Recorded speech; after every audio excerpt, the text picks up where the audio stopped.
Hotep family. Race-based traumatic stress feels like being trapped in a bad dream where there's no escape.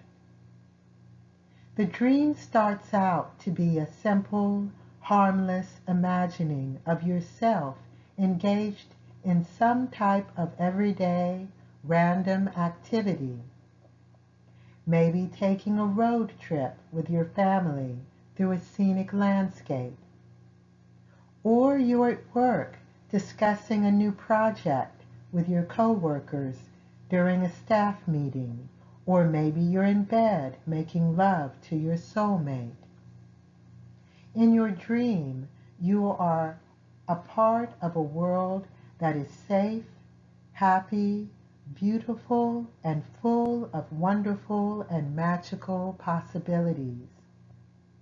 You feel relaxed, peaceful, warm, content, and optimistic about the future. You feel connected with everyone and everything around you. In the beginning, everything seems right with the world. But with RBTS, the dream suddenly takes an unexpected and negative turn. Someone becomes terribly, deathly ill on the road trip. Or you turn into a roadside cafe where the shop owner and her friends rob you and your family. Or during your staff meeting at work, your supervisor begins to make personal, rude, insulting, and humiliating jokes and comments that questions your competency with veiled threats about your continued employment at the company. Or the person you love begins to do things to you sexually without your consent, and you realize that your partner has transformed into a monster that is hurting you. Now you realize that the dream has become a nightmare. You're frozen in shock and terror. Surely this cannot be happening. This can't be real. There must be some mistake, some misunderstanding, and all that needs to be done is to straighten things out. First, you try to reason your way out. You think that if you appeal to the other person's sense of decency and talk things out respectfully, that together you'll be able to resume the calm, peaceful story with which the dream began. Or perhaps there are others around you who can provide help and intervene to solve whatever miscommunication has taken place and come to a reasonable resolution. But in this nightmare, everyone continues going on by their business as if you don't exist. You're screaming and no one can hear you. You're in pain and no one notices. You grab someone by the shoulders, shake her to try to get her attention. For a moment, you seem to see some hint of recognition in her eyes that she notices you, but then she disengages from you, tries to convince you that you are being unreasonable and acting out of control, and returns to carry on the nightmare story. You become increasingly fearful and distressed because you are in pain, but no one notices. And on one hand, everything around you still looks like that pleasant dream, that sunny day on the road, the hustle and bustle of a successful business, or the warm and familiar surroundings of your home. But at the same time, everything is also an image of another world, almost like a superimposed image on top of Their world is a world of terror where danger is all around you, like landmines, ready to explode at any minute if you make the wrong move, say the wrong thing, look the wrong way, think the wrong thought.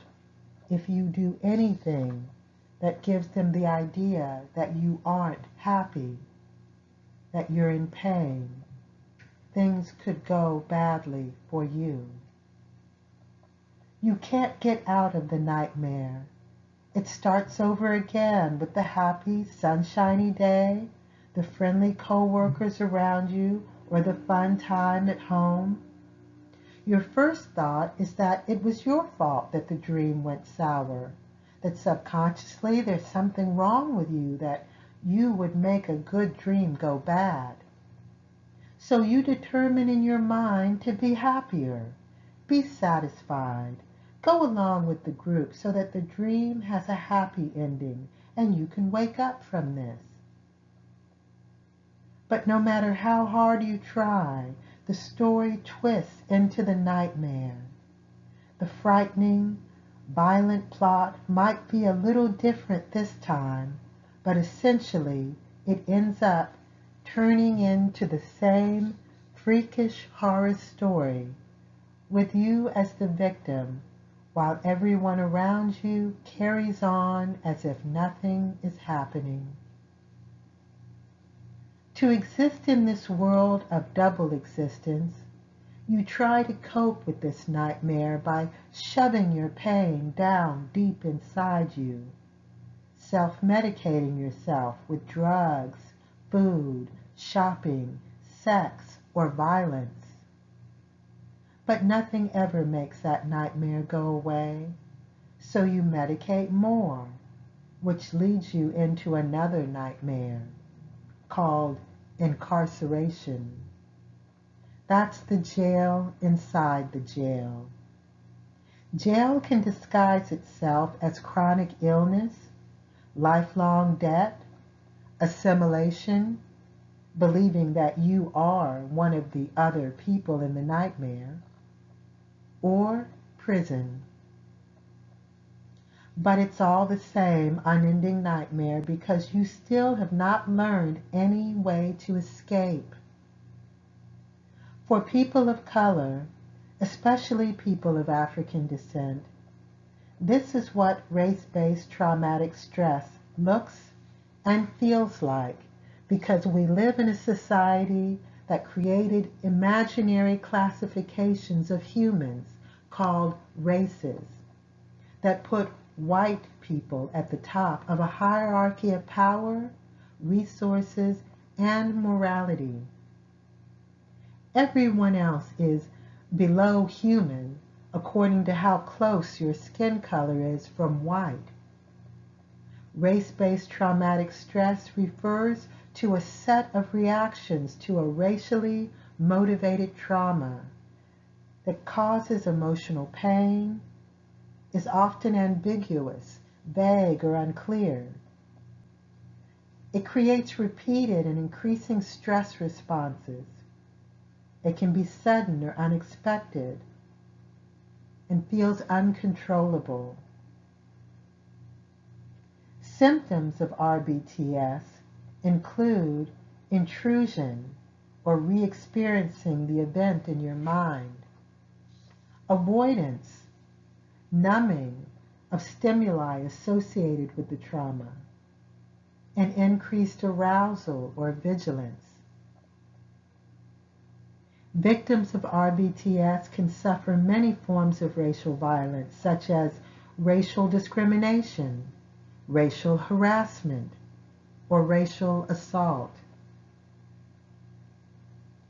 Due to the systemic and pervasive nature of the violence, people who inflict the injury, the perpetrators, often are not conscious that they are doing it and thus will deny it.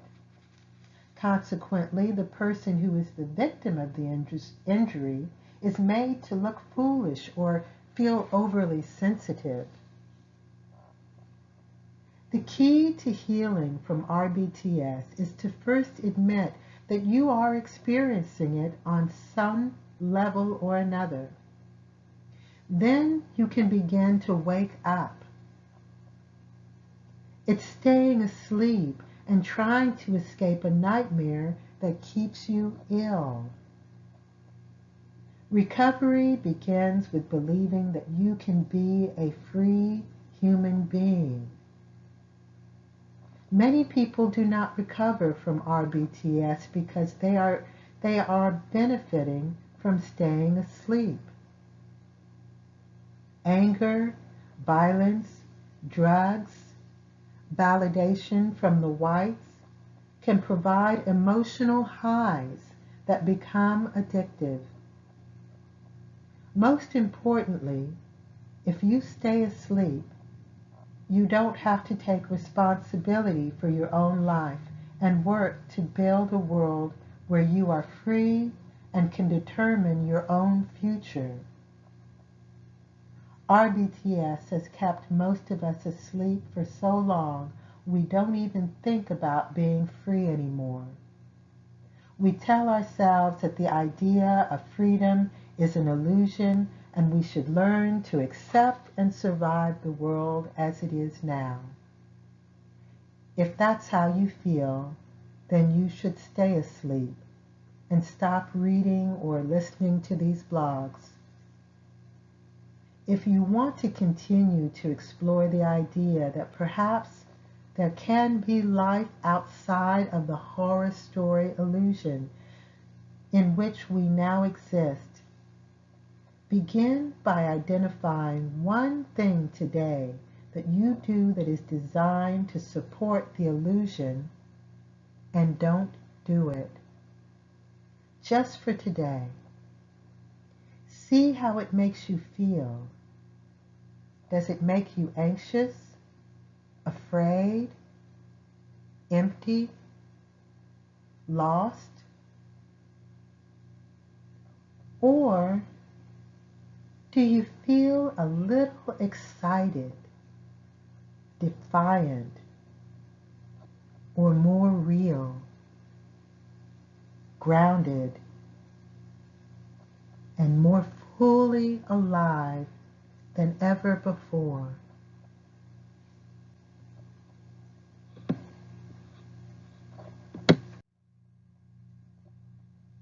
Hotep family.